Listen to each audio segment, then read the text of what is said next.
దేవుని వాక్యంలో నుండి లూకా సువార్త 2వ అధ్యాయము 36, 37, 38 వచనాలు. 3 వచనాలు ఎవరైనా చదవండి.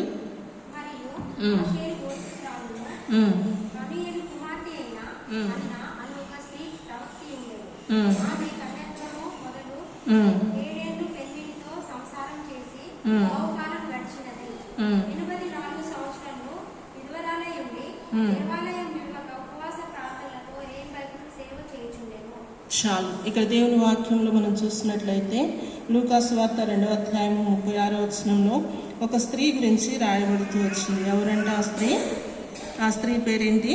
అన్న కదా. అన్న విషయంలో ఇక్కడ కొన్ని తలంపులు రాయబడుతూ వచ్చినాయి. ఏంటంటే మొట్టమొదటిగా మనం చూసినట్లయితే ఆమె ఎవరంట? ఆషేరు గోత్రికురాలు కనుక అన్న ఎలాగో ఆమె యొక్క గోత్రం ఏంటి, ఏ గోత్రంలో నుంచి వచ్చింది అనేది దేవుని వాక్యంలో మనం చూసినట్లయితే ఏ గోత్రంలో నుంచి వచ్చిందంట? ఆషేరు గోత్రంలో నుంచి వచ్చిందంట. అయితే ఎవరి ఆషేరు అనేది గనక మనం చూసుకుంటే దేవుని వాక్యంలో రాయబడుతూ వచ్చింది. చూడండి, ఆదికాండము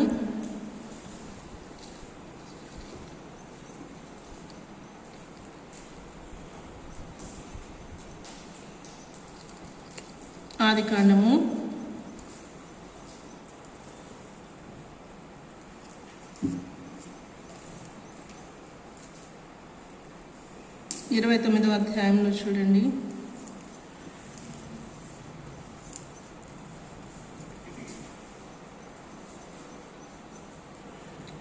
లేదా 30వ అధ్యాయము, ఆదికాండము 30వ అధ్యాయము 12, 13 వచనాలు. ఆదికాండము 30వ అధ్యాయము 12, 13 వచనాలు చదవండి.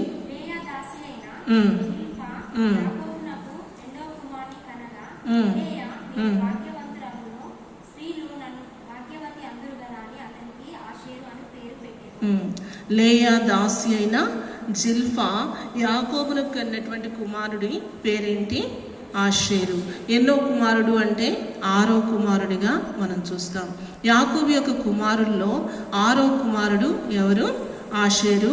ఎవరు సంతానము అనేది మనం చూస్తే లేయా దాసి అనేటువంటి జిల్ఫా యాకోబును కన్నటువంటి 2వ కుమారుడు. తరువాత ఈ యొక్క ఆషేరు గురించి మరి యాకోబు చెప్తూ ఉంటాడు. చూడండి, ఆదికాండము 49వ అధ్యాయము, ఆదికాండము 49వ అధ్యాయము 20వ వచనం. ఆదికాండము 49వ అధ్యాయము 20వ వచనం చదవండి.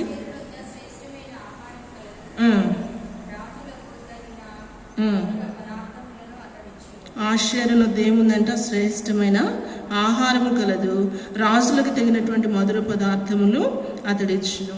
ఇక్కడ ఆషేరు ఎలాంటి వాడు అంటే ఆశీర్వాదం కలిగిన వాడు, లేక ఆహారము సమృద్ధి కలిగినటువంటి వ్యక్తిగా మనం చూస్తాం.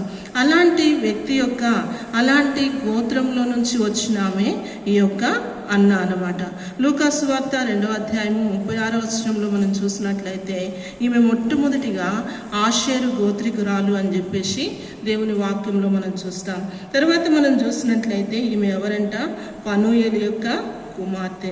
అంటే ఒక యాజకునికి కుమార్తెగా ఆమె ఉంటూ వచ్చింది.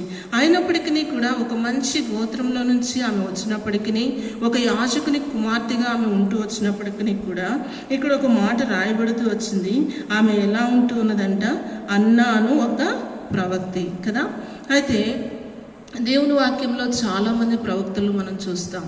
ఉదాహరణకు మనం చూస్తే యెషయా, తర్వాత ఇర్మియా, ఇలాంటి ప్రవక్తలు చూస్తాం.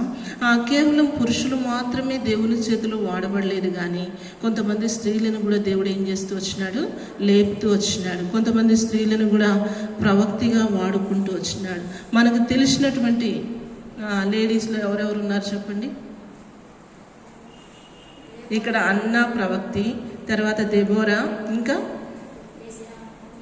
మిరియాము ఒక ప్రవక్తి,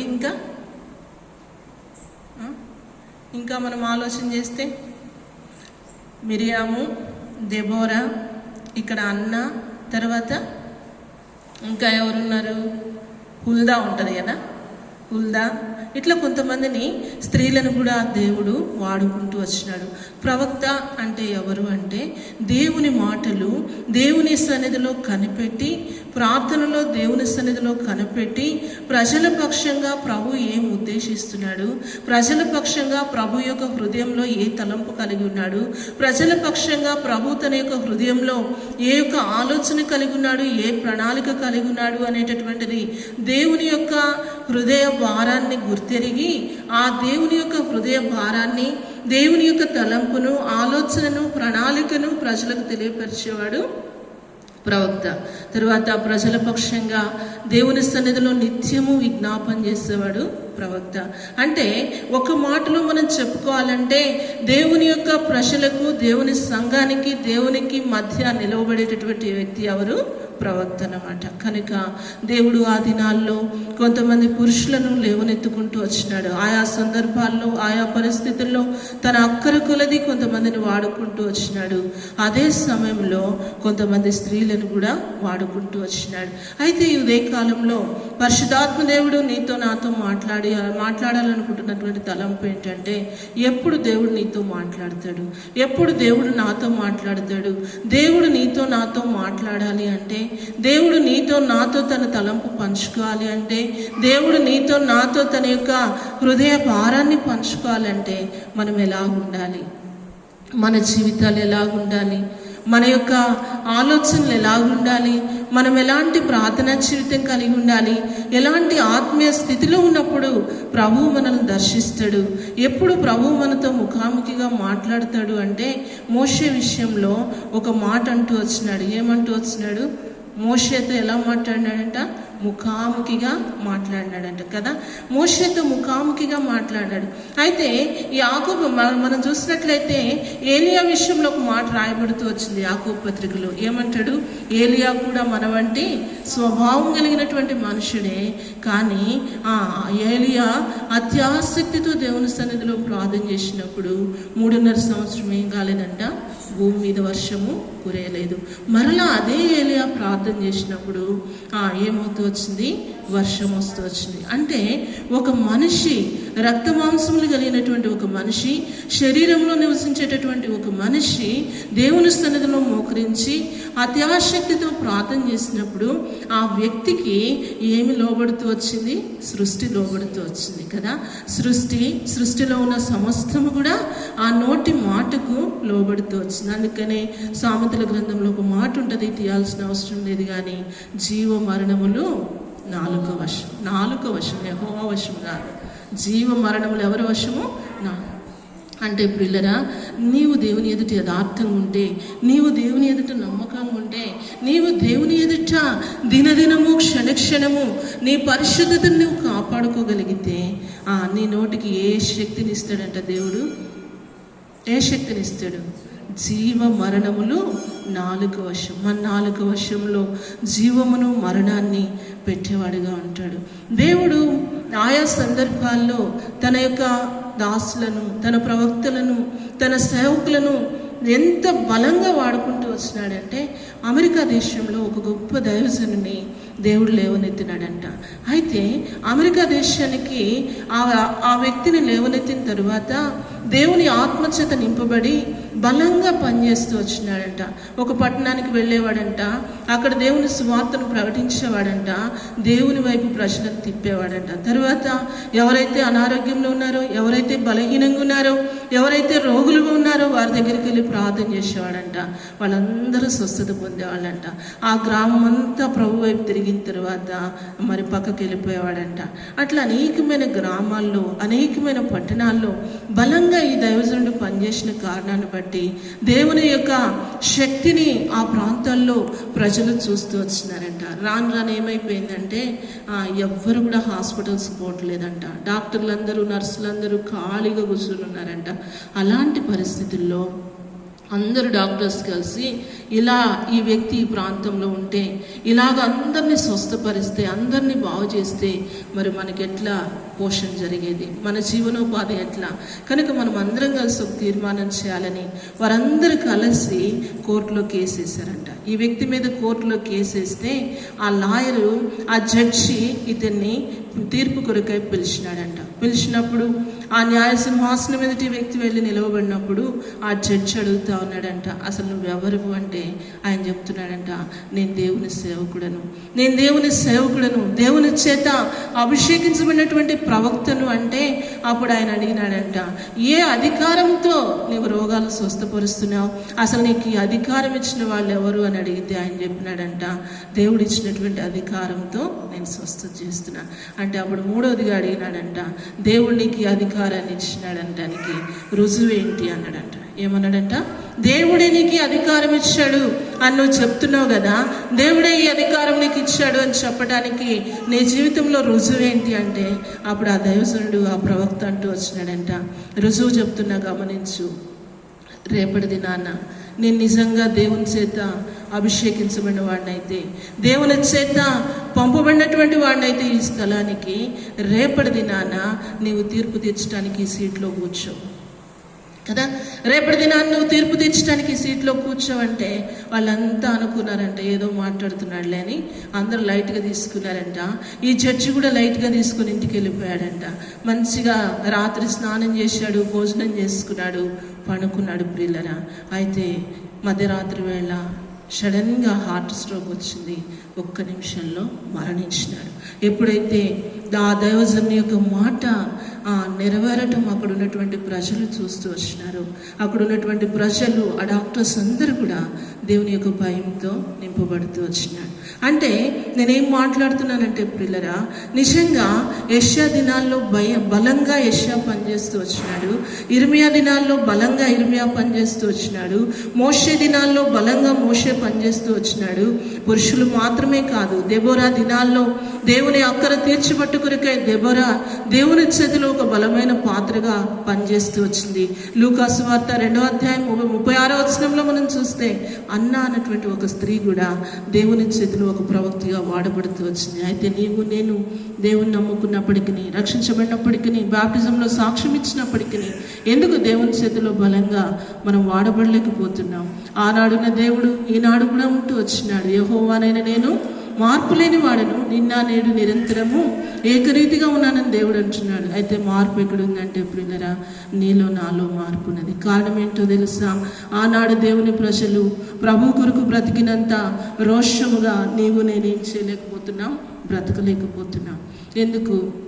నీలో నాలో ఉన్న బలహీనతలేంటి, నీలో నాలో ఉన్నటువంటి లోపాలేంటి, నీలో నాలో ఉన్నటువంటి కొరత ఏంటి, తొట్టుబాటు ఏంటి అనేది మనం ఆలోచన చేస్తే ఎన్నో బలహీనతలు మనలో చోటు చేసుకుంటూ ఉన్నాయి. బాహ్యంగా కొన్ని బలహీనతలు కనబడుతున్నాయి, రహస్యంగా కొన్ని బలహీనతలు మనలో కనబడుతున్నాయి. మనలో ఉన్న బలహీనతలు దేవుని వాక్యంలో పోయినసారి నేను చూపిస్తూ వచ్చిన యెషయా గ్రంథంలో అంటాడు దేవుడు, రక్షింపనేరకున్నట్లు యెహోవా హస్తము కురుచు కాలేదు, విననేరకుండానట్లు ఆయన చెవులు మందము కాలేదు. కానీ ఆయనకును నీకును మధ్యలో మన పాపాలు ఏం చేసినాయి అంట, అడ్డుగోడలుగా ఉంటూ వచ్చినాయి. మన దోషములు ఆయన ముఖమును మనకు మరుగుపరిచినాయి. ఏంటో ఆ పాపాలు? మన చూపులు, తలంపులని పోయినసారి మనం జ్ఞాపకం చేసుకున్నాం. ఈ మధ్య కాలంలో ఒక దినాన నేను ఖాళీగా ఉన్నాను. ఆ దినాన ఈ మధ్య కాలంలో నా ఫోన్ నుంచి వీడియో కాల్ పోవట్లేదు. ఎందుకు పోవట్లేదా అని చెప్పి నేను దాన్ని వెరిఫై చేస్తూ ఉన్నప్పుడు వాట్సాప్లో అప్డేట్ చేసుకోమని వచ్చింది మెసేజ్. వాట్సాప్ అప్డేట్ అంటే ఇక ఏదేదో సెట్టింగ్స్ అడుగుతూ ఉంటే ఇవన్నీ ఎందుకులే అనుకున్నా. సడన్గా ఒక మెసేజ్ వచ్చింది. అదేంటంటే నేను వాట్సాప్ చూస్తూ ఉన్నప్పుడు ఏంటంటే ఎండ్ టు ఎండ్ ఎన్క్రిప్షన్ కదా. ఇది అందరికీ యవనస్తులకు, స్త్రీలకు, పురుషులకు ఈ దినాల్లో పరిచయమైన మాట. అది కొత్తగా అనిపించి నేను అనుకున్నా, కింద కొట్టిన what is the use of end to end encryption అని కింద చదువుతూ పోయినా.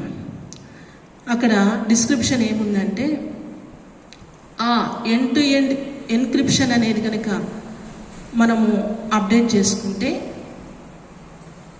ఏ పర్సన్ నెంబర్కైతే దాన్ని మనము పెడతామో ఆ వ్యక్తి పంపించే messages, chattings, videos, voice messages మనము ఆ పర్సనల్ వ్యక్తికి పంపించేవన్నీ కూడా అంట ఏ వ్యక్తి చూడలేరు, ఏ వ్యక్తి చదవలేరు కదా. నేను అది చూసిన తర్వాత చాలా ఆలోచన చేస్తూ వచ్చిన. ఈనాడు యవన తరాన్ని, యవనస్తులైన బిడ్డలు చెడిపోవటానికి, దారి తప్పిపోవటానికి, ఈ దినాల్లో పాపం ఇంతగానో విస్తరించటానికి ప్రియులరా ఇలాంటివే కారణం. తల్లిదండ్రులకు చదువు లేదు, ఇంట్లో భార్యలకు చదువు లేదు, భర్తలకు చదువు లేదు, చదువు ఉన్నా కూడా ఫోన్ విషయంలో ఇంత నాలెడ్జ్ లేదు. అపవాది ఏం చేసిందంటే మానవ హృదయాల్లో, మానవ జీవితాల్లో, విశ్వాసుల హృదయాల్లో, విశ్వాసుల జీవితాల్లో, రహస్య బ్రతుకుల్లో ఇలాంటి విచిత్రమైన జ్ఞానాన్ని నింపింది. ఈ జ్ఞానం దేనికి పనికి వస్తుంది అంటే జీవితాలు నాశనం కావటానికి. ఈ జ్ఞానం దేనికి పనికి వస్తుందంటే కుటుంబాలని పతనం చేయటానికి, జీవితాల్ని పతనం చేయటానికి, నేను శాశ్వతంగా నిత్య నరకానికి నడిపించడానికి అపవాది వాడుకునే ఒక బలమైన ఆయుధమే ఇది ప్రియులరా. ఒకసారి ఒక దైవజనుడు దేవుని సన్నిధిలో భారంగా ప్రార్థన చేస్తూ ఉన్నాడంట. ప్రార్థన చేస్తూ ఉన్నప్పుడు దేవుడు ఒక దర్శనాన్ని చూపిస్తూ వచ్చినాడంట. ఆ దర్శనంలో అపవాది దాని యొక్క అనుచరులందరూ రౌండ్ కూర్చొని ఉన్నారంట. కూర్చొని ఉంటే అదొక బిజినెస్ కలిగి ఉందంట. ఏంటి ఆ బిజినెస్ అంటే చాలా రకాలైనటువంటి వెపన్స్, చాలా రకాలైనటువంటి ఆయుధాలు, బలమైనటువంటి ఆయుధాలన్నీ ఆ షాప్లో ఉన్నాయంట. అయితే వాటన్నిటినీ అపవాది దాని అనుచరులు వాడట్లేదంట. కానీ ఒక చిన్న ఆయుధం కనపడిందంట. ఏంటంటే నిరాశ, నిస్పృహ. దాన్ని అపవాది దాని అనుచరులు ఎక్కువ వాడుతూ ఉన్నారంట. నిజమే ప్రియులరా, ఈ దినాల్లో మనం ఆలోచన చేస్తే ఎందుకు చాలామంది ఎందుకు మెంటల్ డిప్రెషన్కి వెళ్ళిపోతున్నారు, ఎందుకు చాలామంది సైక్రాటిక్ ప్రాబ్లంకి వెళ్ళిపోతున్నారు, ఎందుకు చాలామంది బీపీ, షుగర్లు, థైరాయిడ్లు, అనేకమైన అనారోగ్యాలకు గురవుతున్నారంటే అపవాది వాడే బాణం ప్రియులరా. అపవాది వాడేటటువంటి అగ్ని బాణాలు బాహ్యంగా కనబడేవి కొన్నైతే అంతరంగ జీవితంలో, రహస్య జీవితంలో వాడే బాణాలు ఇవే ప్రియులరా.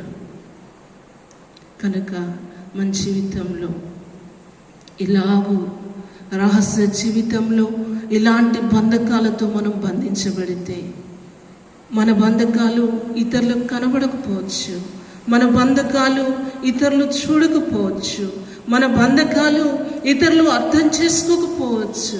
రహస్యమందున నీ దేవునికి నా హృదయం ఏంటో, నా తలంపు ఏంటో, నా ఆలోచన ఏంటో, నా హృదయం ఉదయకాలం నుండి రాత్రి కాలం వరకు దేనితో నింపబడుతూ ఉందో, నా అంతరంగము దేనితో నింపబడుతూ ఉందో ప్రభు చూస్తున్నాడు. అందుకనే దావీదు అంటాడు, దేవా హృదయాంతరంగములను పరిశీలించి దేవా అంటూ వచ్చినాడు. కనుక దావీదు మహారాజు అయినప్పటికీ, మరి 40 సంస్థానాలకు రాజుగా ఉన్నప్పటికీ అడుగుతున్నాడు, దేవా నన్ను పరీక్షించుము, నన్ను పరిశోధించుము, నీకు ఆయాస్కరమైన మార్గం నాయందు ఉన్నదేమో. ప్రియులరా, ఇది నాన్న బాహ్య సంబంధమైన జీవితాన్ని గురించి నేను మాట్లాడట్లేదు, కానీ మన అంతరంగం దేవుని బిడలముగా మనం చేయబడినాం, రక్షించబడినాం, బ్యాప్టిజం తీసుకున్నాం, క్రమంగా మందిరానికి వస్తున్నాం, వాక్యాన్ని గురించి ఎంతో నాలెడ్జ్ని కలిగి ఉంటున్నాం, ప్రార్థన గురించి ఎంతో అవగాహన కలిగి ఉంటున్నాం, ఆరాధన చేస్తున్నాం వెలుగెత్తి. అయితే రహస్య జీవితంలో ఓడిపోయినామా, ప్రభువుకు పక్షంగా నిలవబడినామా? ఇది నాన్న ఈ వాక్యాన్ని నేను చదువుతూ వచ్చినప్పుడు నాకు చాలా ఆశ్చర్యం అనిపించింది. ఈమె ఒక ప్రవక్తకి, ఈమె ఒక యాజకుని కుమార్తెగా ఉంటూ వచ్చిందన్న. రెండవదిగా ఆషేరు గోత్రికురాలుగా ఉంటూ వచ్చింది. ఈమె ఒక ప్రవక్తిగా పనిచేస్తూ వచ్చింది. కానీ ఆమె ఎవరో తెలుసా? విధవరాలు. ఎవరు? విధవరాలు. కింద వచనంలో చదువుదాం రండి. లూకాసు వార్త 2వ అధ్యాయము, లూకాసు వార్త 2వ అధ్యాయము చూడండి, 37వ వచనం, 36 నుంచి చదువుదాం.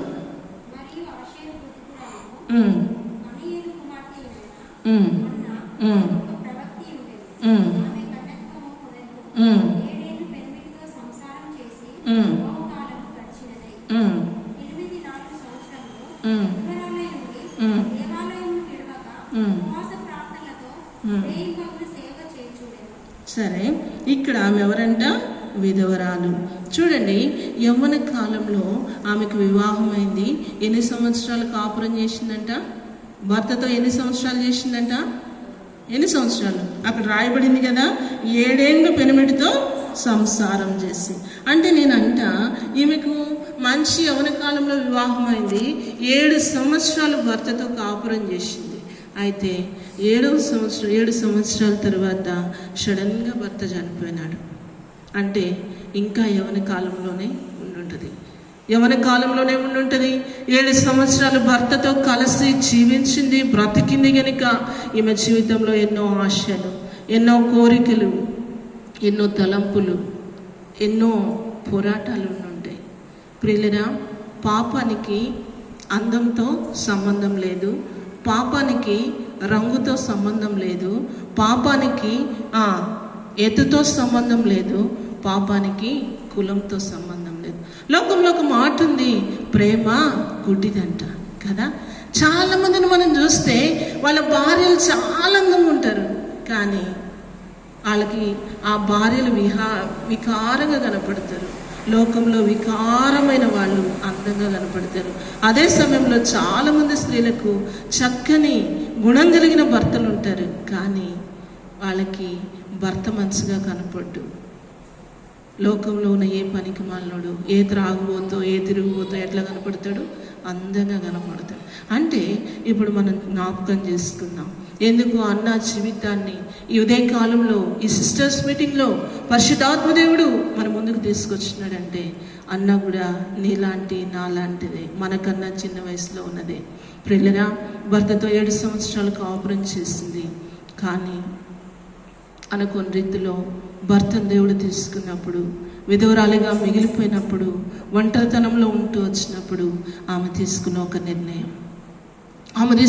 నిర్ణయం ఆమెను ప్రవక్తిగా నిలవబెట్టింది. నీ జీవితంలో, నా జీవితంలో ప్రభు కావాలని కొన్ని పరిస్థితులు అనుమతిస్తాడు. ఆ పరిస్థితుల్లో నీవు తీసుకునే నిర్ణయం నిన్ను ఆశీర్వాదం వైపైన నడిపిస్తుంది. లేకపోతే దేవునికి విరోధమైన నిర్ణయం తీసుకుంటే శాపం వైపు నడిపిస్తుంది. ప్రియులరా, కనుక ఈమె విధవరాలైనప్పటికీ, యవ్వన కాలంలో ఉన్నప్పటికీ ప్రియులరా, ఆమెకి ఎన్నో ఆశలు ఉండొచ్చు, ఆమెకి ఎన్నో కోరికలు ఉండొచ్చు, ఆమెకి ఎన్నో తలంపులు ఉండొచ్చు, ఆమెకి ఎన్నో ఊహలు ఉండొచ్చు, ఆమెకి ఎన్నో ప్రణాళికలు ఉండొచ్చుని. కానీ అన్న జీవితంలో ఒక గొప్ప ప్రవక్తిగా ఆమె ఉండగలిగింది అంటే కింద ఇంకొక మాట ఆమె జీవితంలో రాయబడుతూ వచ్చింది. 37వ వచనాన్ని చదువుదాం. 84 సంవత్సరాలు విధవరాలయుండి దేవాలయమును విడవక ఉపవాస ప్రార్థనతో రేయింబవళ్ళు సేవ చేయుచుండెను. ఎన్ని సంవత్సరాలు విధవరాలుగా ఉంది? 84 ఇయర్స్. ప్రియులరా, ఈనాడు 1 సంవత్సరం ఎవరైనా ఒంటరిగా ఉండాలంటే ఏడ్ చేస్తారు కదా, అవునా కదా? 1 సంవత్సరం దేవుడు ఏదైనా అపవాది దేవుని దగ్గరికి వచ్చి యోబు విషయంలో అపవాది అంటది, ఏమంటాడు? అన్నీ ఇచ్చినావు గనుక యథార్థంగా ఉన్నాడు, న్యాయంగా ఉన్నాడు, అన్నీ ఒకసారి తీసేస్తే ఇప్పుడు ఎక్కడి నుంచి వచ్చినావు అంటే భూమి మీద అటు ఇటు తిరుగుతూ వచ్చిన. అంటే అన్నీ తీసేయి అన్న ఆలోచన దేవునికి ఇచ్చింది ఎవరు? అపవాది ఇచ్చాడు కదా.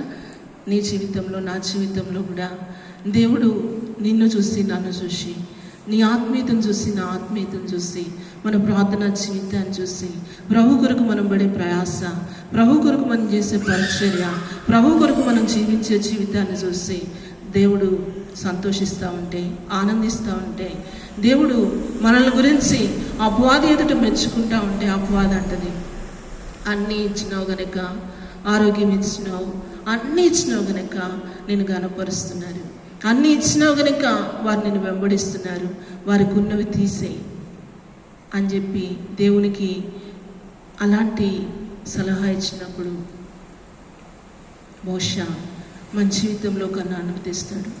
ఏంటి అవి అంటే ప్రియులరా, కొన్నిసార్లు అనారోగ్యం, భయంకరమైనటువంటి అనారోగ్యాన్ని అనుమతిస్తాడు. కారణం ఏంటో తెలుసా?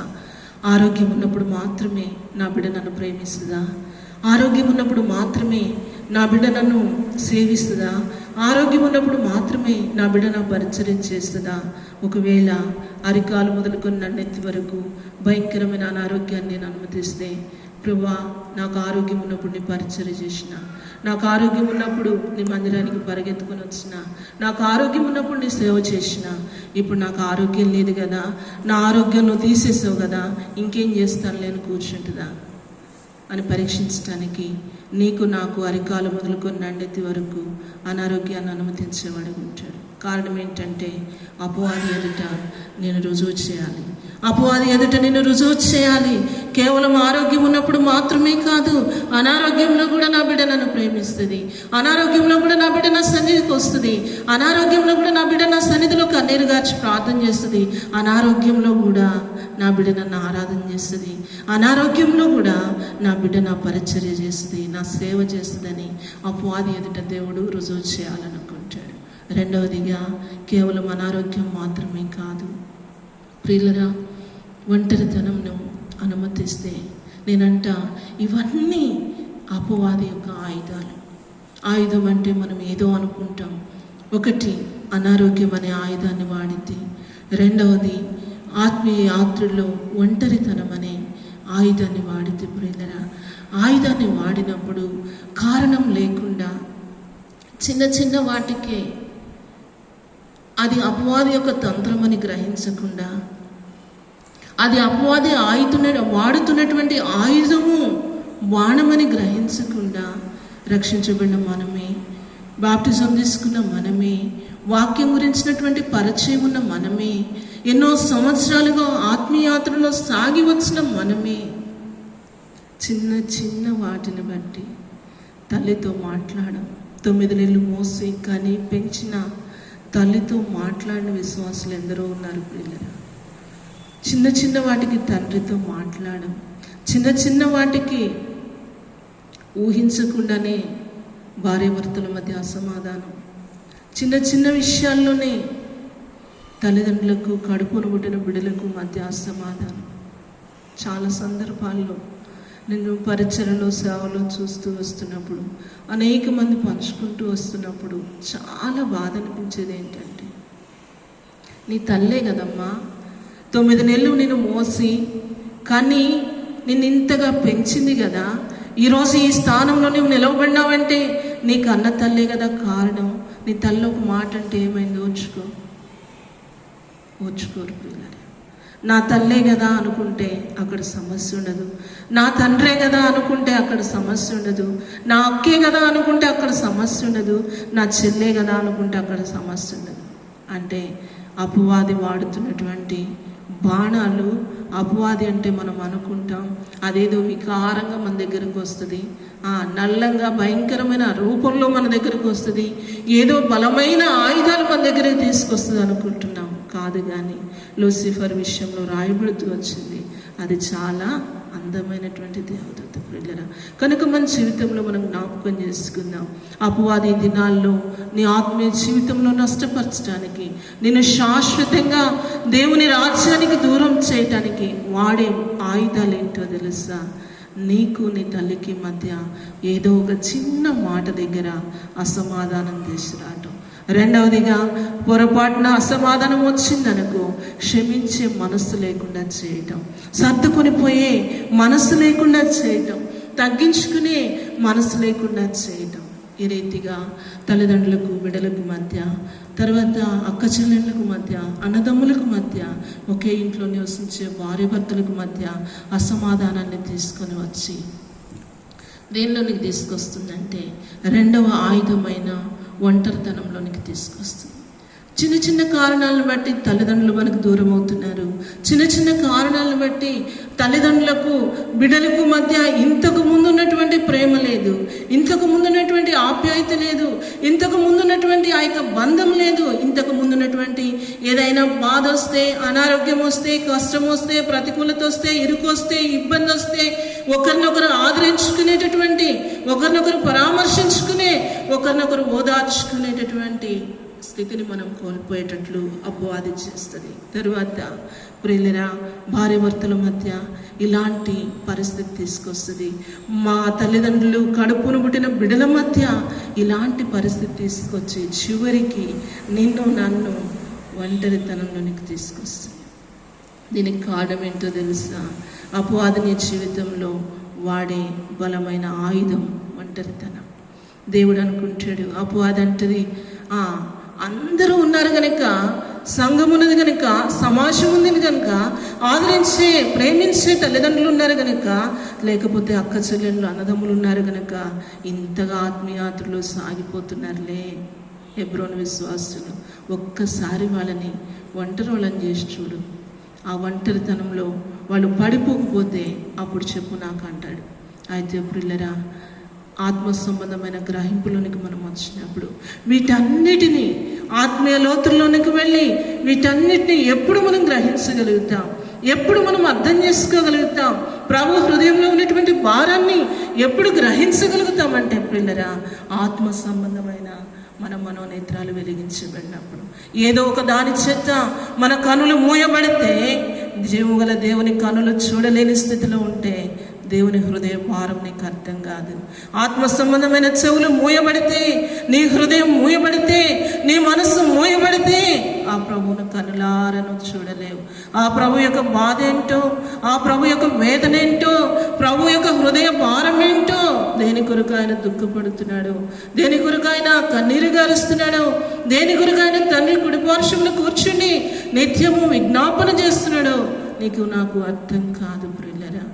ఆ యొక్క ప్రభు యొక్క దేవుని బిడలమని చెప్పుకుంటున్నటువంటి మనకు ప్రభు యొక్క బాధ అర్థం కావాలంటే, ప్రభు యొక్క దుఃఖం అర్థం కావాలంటే, ప్రభు హృదయము ఏ భారముతో నింపబడిందో మనకు అర్థం కావాలంటే, తండ్రి యొక్క కుడి పార్శ్వమున కూర్చుని నిత్యము లోబడనలోని ప్రజల కొరకాయ దినమెల్లా నా చేతులు సాచి ఉన్నాను అంటున్నాడు.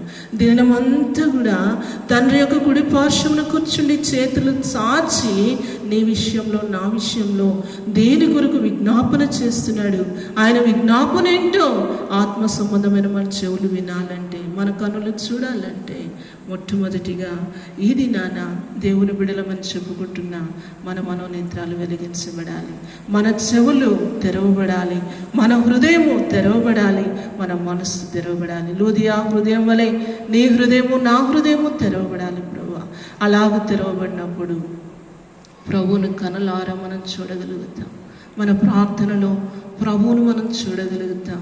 మన ప్రార్థనలో ప్రభు యొక్క ఇంతవరకు మన ఆత్మీయ యాత్రలో ఏం చూసినామంటే, మన కన్నీరు చూసినాం, మన బాధ చూసినాం, మన ఏడుపు చూసినాం, మన భారం చూసినాం, మన యొక్క దుఃఖాన్ని చూసినాం, మన పరిస్థితులు చూసినాం. ఎప్పుడు నువ్వు దేవుని సన్నిధికి వచ్చినా, ఎప్పుడు వ్యక్తిగతంగా మోకరించినా, ఎప్పుడు రహస్యంగా మోకరించినా, ఎప్పుడు సంఘ ప్రార్థనకు వచ్చినా, ఎప్పుడు స్త్రీల గుడికి వచ్చినా, ఎప్పుడు ఉపవాస ప్రార్థనకు వచ్చినా ఒక్కటే, ప్రభువా నా కన్నీరు చూడు, ప్రభువా నా దుఃఖం చూడు, ప్రభువా నా భారం చూడు, నా బాధ చూడు, నా పరిస్థితి చూడు. ఆ స్థితిలో నుంచి బయటికి రావాలి ప్రియులారా.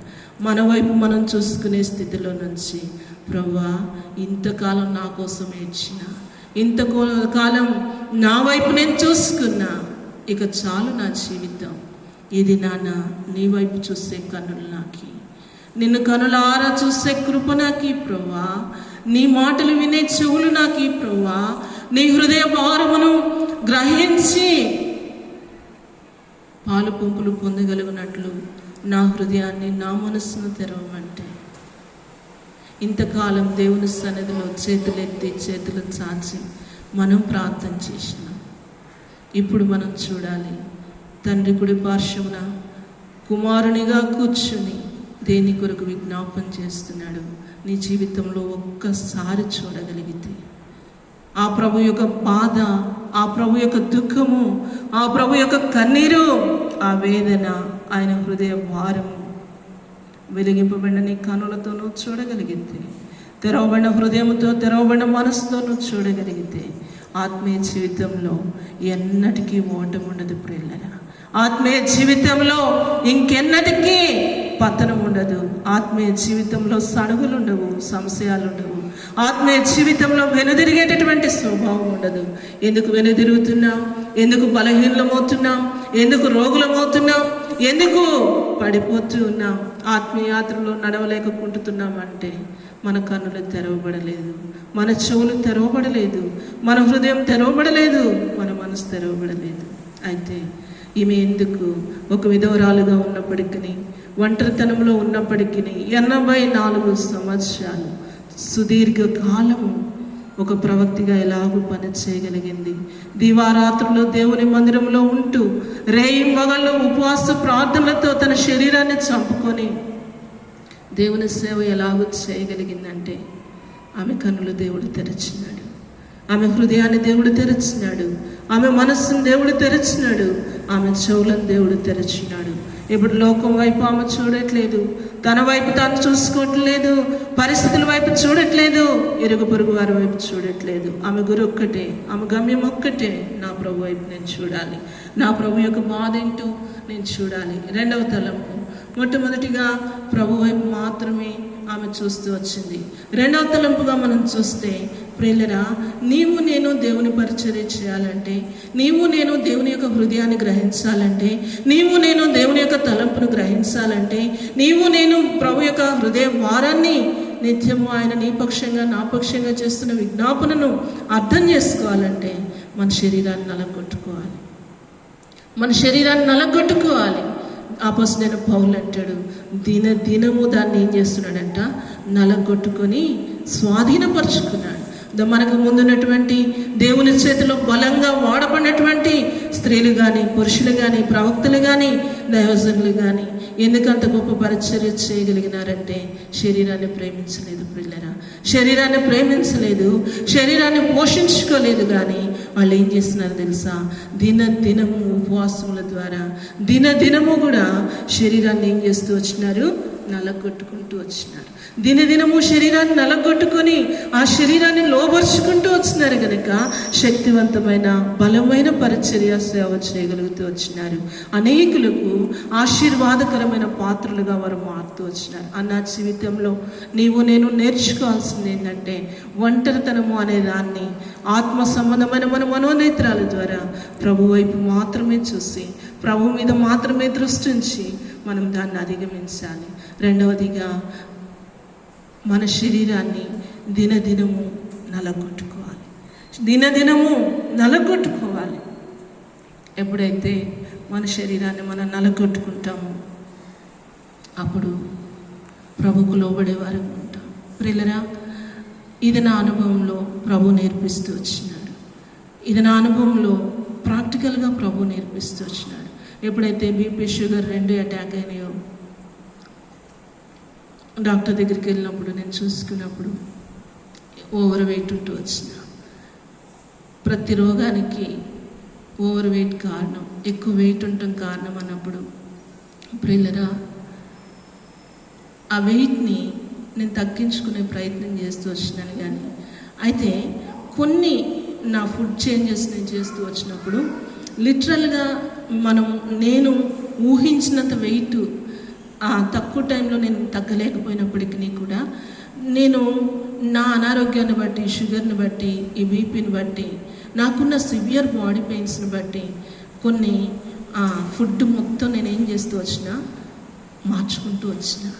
జంక్ ఫుడ్ ఏం తినకుండా, తరువాత మధ్యాహ్నం మాత్రమే భోజనం చేయటం, ఇట్లా జావ తాగటం, ఇట్లా నేను కొన్ని నా ఫుడ్ హ్యాబిట్స్ని మార్చుకుంటూ వచ్చినప్పుడు నాకు అర్థమైంది ఏంటంటే, బాడీ ఎప్పుడైతే తేలికవుతుందో అల్టిమేట్గా ఆ బాడీ మన కంట్రోల్లోకి వస్తుంది. అర్థమైందా? బాడీ ఎప్పుడైతే తేలికవుతుందో ఈ పెయిన్స్ అన్నీ కూడా బాడీని వదిలేస్తాయి. నువ్వు బాడీని తేలిక చేసుకోగలిగినప్పుడు మనకున్న నొప్పుల నుంచి క్రమక్రమేణా మనకున్నటువంటి అనారోగ్యం నుంచి మనం బయటకు వస్తాం. అదే సమయంలో మన బాడీ మన కంట్రోల్లోకి వస్తుంది. లిమిట్ దాటినప్పుడు మన బాడీ మనకి తెలియకుండానే అన్కంట్రోలబుల్గా వర్క్ అవుతుంది. ఇంతకు ముందున్న దినాల్లో దీని ద్వారా నేను చాలా సఫర్ అవుతూ వచ్చిన. కానీ ఎప్పుడైతే దీన్ని గ్రహించినానో ఆ తరువాత నేను కొంత మార్పు తీసుకొచ్చినప్పుడు ఇప్పుడు నాకు అర్థమవుతుంది ఏంటంటే నా కంట్రోల్లో నా బాడీ పనిచేస్తుంది. నా కంట్రోల్లో నా బాడీ పనిచేస్తుంది. ఒక 1 వీక్ క్రితము చాలా బాగా జలుబు చేసి ఫీవర్ వచ్చినట్టు అయ్యి చాలా సిక్ అయ్యా. సాటర్డే నైట్ చేతగాట్లా ఎట్లెట్లో అవుతుంది. అయితే నేను అనుకుంటున్నా నోరంతా చేదు, సివియర్ బాడీ పెయిన్స్, లేస్తే కళ్ళు తిరుగుతున్నాయి, తిప్పి పడేస్తుంది. నేను అనుకుంటున్నా నాలో లో ఫీవర్ ఉంది, అందుకే ఇంత బాధ ఉంది అనుకున్నా. ఉదయకాలము అంకులు థర్మోమీటర్ తీసుకొస్తే చూస్తే నార్మల్ ఉంది. కారణం ఏంటి అర్థం కావట్లా.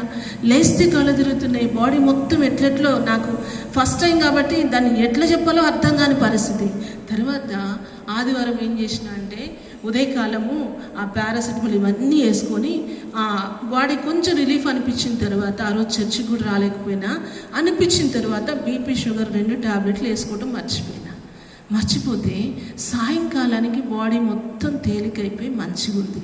అబ్బాయి ఇదేంటి ఇట్లుంది అనుకొని మండే కూడా టాబ్లెట్లు ఆపిన. మండే కూడా బాడీ ఫ్రీ అయింది. ట్యూస్డే కూడా టాబ్లెట్ ఆపిన. ఇక ఈ షుగర్ ఆకు బాదం అన్నీ ఆపేసినాయి 3 రోజులు. ఆపేసినాక బాడీ అలర్ట్ అయింది. అలర్ట్ అయిపోయిన తర్వాత దేవుని సన్నిధిలో ప్రార్థన చేసిన, ప్రభువా నాకు నీ కృపని, ఇంక ఈ అనారోగ్యం నన్ను ఏలకుండా, దీనికి నేను బానిస కాకుండా నీకు నేను సేవ చేయగలిగినట్లు కృపని మనం ప్రార్థన చేసుకున్నా. అట్లా ఉండొచ్చు కదా. మళ్ళీ మనుషులు అవిశ్వాసం. మంగళవారం మంచిగా పని చేసుకొని వచ్చిన తర్వాత కర్రీ చేద్దామని బంగాళదుంపలు ఉడకబెట్టి మంచిగా కట్ చేసిన. కొంచెం అవిశ్వాసం వచ్చింది. ఏం చేసిన, అయ్యో 3 రోజులు అయిపోయింది కదా, బీపీ షుగర్ టాబ్లెట్ వాడలేదు, ఇవి కూడా వాడట్లేదు, మొత్తం బంద్ చేసిన, ఎట్లుంటుందో అని మంచిగా రెడీ అయ్యి మీటింగ్కి వచ్చే ముందు 2 ఆకులు తిన్నా. వచ్చి మందిరంలో కూర్చున్నా, మళ్ళీ తిప్పేస్తుంది. ఎక్కడ పడతానో అర్థం కావట్లా. ఇక వెళ్ళిన ఆ కర్రీ కూడా చేయలేక ఫ్రిడ్జ్లో పడేసి పడుకున్నా. మంచిగానే ఉన్నావు కదా మమ్మీ, ఏమైంది ఇప్పటికంటే నేను చెప్పిన ఆకులు 2 తిన్నా అని అర్థం వచ్చింది. ఆ రోజు మరలా ప్రార్థన చేసిన, ప్రభువుకు అప్పగించుకున్నా. నా జీవితాన్ని ప్రభు సన్నిధిలో సంపూర్ణంగా అప్పగించుకున్నా. అయితే పిల్లరా, ఆ దినం నుంచి ఈ దినం వరకు ఆయన కృప మీద దినదినము క్షణక్షణం ఆధారపడుతూ వస్తున్నా, సహాయం చేస్తూ వస్తున్నాడు. అంటే నేనేమంటానంటే మన బాడీని మన కంట్రోల్లో మనం పెట్టుకోవాలి. ఎప్పుడైతే ఫస్ట్ మనం మన కంట్రోల్లోకి వస్తామో అప్పుడు ఆత్మ ప్రాణ దేహాలతో దేవుని సన్నిధిలో లొంగిపోగలుగుతాం. మన బాడీ మన కంట్రోల్లో లేనప్పుడు, మన ఆత్మ మన కంట్రోల్లో లేనప్పుడు, మన శరీరము మన కంట్రోల్లో లేనప్పుడు, మన ప్రాణము మన కంట్రోల్లో లేనప్పుడు అల్టిమేట్గా మనం దేవుని యొక్క కంట్రోల్లో కూడా ఉండలేము పిల్లరా. కనుక మనం ప్రార్థన చేసుకోవాలి. 2వ తలంపుగా మొట్టమొదటిగా, ప్రభువా అన్నవలే నా ఒంటరితనం వైపు నేను చూడకూడదు, నా అనారోగ్యం వైపు నేను చూడకూడదు. ఇంకొక తలంపుగా ప్రభు నాతో మాట్లాడింది ఏంటంటే, అపవాది వాడే 3వ ఆయుధం, 1 అనారోగ్యం, 2 ఒంటరితనం, 3వ ఆయుధం ఏంటంటే చెప్పాను కదా నిరాశ. మనలో ఉన్న ఒంటరితనాన్ని మన కన్నుల ఎదుట 24 గంటలు చూపించి, మనలో ఉన్న అనారోగ్యాన్ని మన కన్నుల ఎదుట పదే చూపించి నేను నిరాశలోనికి తీసుకెళ్తుంది. ఇంక నువ్వెన్నటికీ తిరిగి లేవలేనంతగా ఆత్మీకంగా అది నేను పడగొడుతుంది పిల్లరా. ఇక నాకు ఇంతే, నా రోగం పోదు, ఇక నేను ఇంతే, నా బలహీనత పోదు, ఇక నేను ఇంతే, నా ఒంటరితనం పోదనుకొని మనల్ని మనము సమర్థించుకొని అక్కడే పడిపోతాం. అయితే ఇది నాన్న అన్న ద్వారా నేను నేర్చుకోవాల్సింది ఏంటంటే పిల్లరా, ప్రభువుని అడుగుదాం. ప్రభువా నిన్ను మాత్రమే చూసే కన్నులు నాకి అయ్యా, నీ వైపు మాత్రమే చూసే దృష్టి నాకి, నీ మాటలు మాత్రమే వినటానికి సహాయం చేయి. 2వదిగా దినదినము కూడా నా శరీరాన్ని, నా ప్రాణాన్ని దేవా నీ వైపుగా మళ్ళించగలిగినట్లు దినదినము నా శరీరాన్ని నాకు నేనుగా, ఎవరో నలగొట్ట కాదు ప్రభువా, నాకు నేనుగా నా శరీరాన్ని నలగొట్టుకుంటా.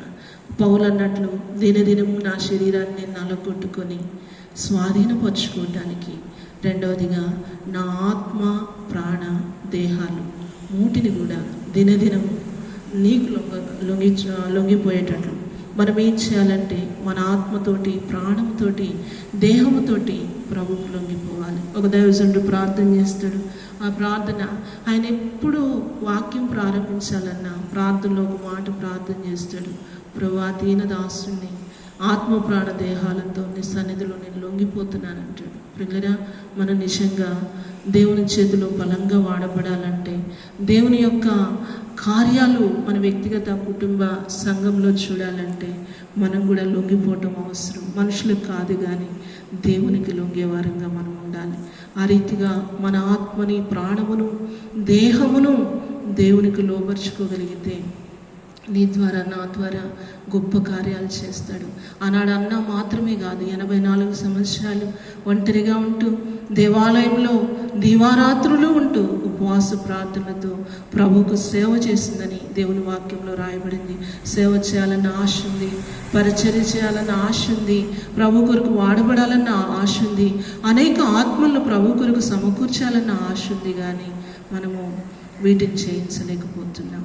కనుక మనలో ఉన్న బలహీనతలు సరిచేసుకుందాం, ప్రభు యొక్క కృపను, సహాయాన్ని కోరుకుందాం. అన్నవలే ఇప్పటి వరకు గతించిన జీవితాన్ని విడిచిపెడదాం. ఇంతవరకు వ్యక్తిగతంగా, కుటుంబంగా ఏదైతే నష్టపోయామో, ఏదైతే పోగొట్టుకున్నామో వాటన్నిటిని విడిచిపెట్టి మిగిలిన శేష జీవితం ప్రభు కొరకు యథార్థంగా, నమ్మకంగా బ్రతకటానికి కృపనిమ్మని అడుగుదాం. ప్రసంగిలో ఒక మాట ఉంటుంది కదా, చేయుటకు ఆయన మనకిచ్చిన పనిని శక్తివంచన లేకుండా చేయటానికి దినదినము దేవుని కృపను కోరుకుందాం. మిగిలిన శేష జీవితమైన ప్రభు ఎదుటి యథార్థంగా, నమ్మకంగా, పరిశుద్ధంగా బ్రతికి పరలోకంలో ప్రభు మనల్ని ఎదుర్కొన్నప్పుడు సిగ్గులేని ముఖంతో ఆయన మనం చూసేవారంగా, భూలోకంలో మంచి స్థితిలో మనం బ్రతకపోయినా పరలోకంలో ఇది 70-80 సంవత్సరాలు అశాశ్వతమైనది, తుచ్చమైనది. కానీ యుగ యుగాలు బ్రతికే బ్రతుకు కొరకు సిద్ధపడదాం. అక్కడైనా శ్రేష్టమైన స్థలంలో మనం ఉన్నట్లు, ఆశీర్వాదకరమైనటువంటి ఈ స్థలంలో కేవలము ఒక పాట ఉంటుంది కదా ఇంగ్లీష్లో, ఒడ్డు చేరి నీ ఎదుట, తెలుగులో కూడా ట్రాన్స్లేట్ చేశాడు, ఒడ్డు చేర నీ ఎదుట నేను నిలిచినప్పుడు ప్రభువా ఒట్టి చేతులతో నేను నిన్ను దర్శించుట తగున. అంటే మనం ఒట్టి చేతులతో ప్రభు ఎదుట వెళ్ళి నిలబడకూడదు. కానీ ప్రభు సన్నిధిలో మనం నిలవబడినప్పుడు కనీసం కొన్ని ఆత్మలైనా మనం పట్టుకొని వెళ్ళినప్పుడు దేవుని ఎదుట ఆయన అంగీకరించే పరిచర్య మనం చేసినప్పుడు ఖచ్చితంగా నీకు నాకు పరలోకంలో ఏముంటాయి? సండే స్కూల్లో చెప్పుకుంటాం, కిరీటాలు ఉంటాయి, బహుమానాలు ఉంటాయి. ఆ కిరీటాల్లో ఏముంటాయి? రత్నాలు, ముత్యాలు, పగడాలు కూడా ఉంటాయి. కనుక శ్రేష్టమైన, నేను అనేది ఏంటంటే, యుగ యుగాలు ఈ లోకంలో ఒక ఇల్లు కట్టించుకునేటప్పుడు ఎంతో కేర్ తీసుకుంటాం. అయ్యో ఆ విండో ఇక్కడ ఉంటే బాగుండేది, ఈ డోర్ ఇట్టుంటే బాగుండేది, ఈ కలర్ అక్కడ ఉంటే బాగుండేది. అది 20-30 సంవత్సరాలు, 70 సంవత్సరాలు. కానీ యుగ యుగాలు నువ్వు నివసించేటటువంటి ఇల్లు, పరలోకంలో నీకు నాకు ఇల్లుంది. ఆ ఇంట్లో యుగ యుగాలు ఉండబోతున్నాం. పరలోకంలో నీకు నాకు మెప్పు ఉంది, కిరీటం ఉంది, బహుమానం ఉంది. కనుక దాని కొరకు సిద్ధపడదాం. అక్కడైనా శ్రేష్టమైన స్థలంలో మనం ఉండగలిగినట్లు, దేవుని ద్వారా మెప్పు, ఘనత పొందుకోగలిగినట్లు, ఆ కిరీటాన్ని పోగొట్టుకోకుండా మిగిలినటువంటి శేష జీవితం యథార్థంగా, నమ్మకంగా, పరిశుద్ధంగా బ్రతుకుదాం. అలాంటి కృప దేవుడు నీకు నాకు అనుగ్రహించునుగాక. మోకరించండి, ప్రార్థన చేద్దాం. ఒకరి తర్వాత ఒకరం ప్రార్థనలో గడుపుదాం. ఆ రీతిగా ప్రార్థన చేసుకుందాం. మోకరించండి, ప్రార్థన.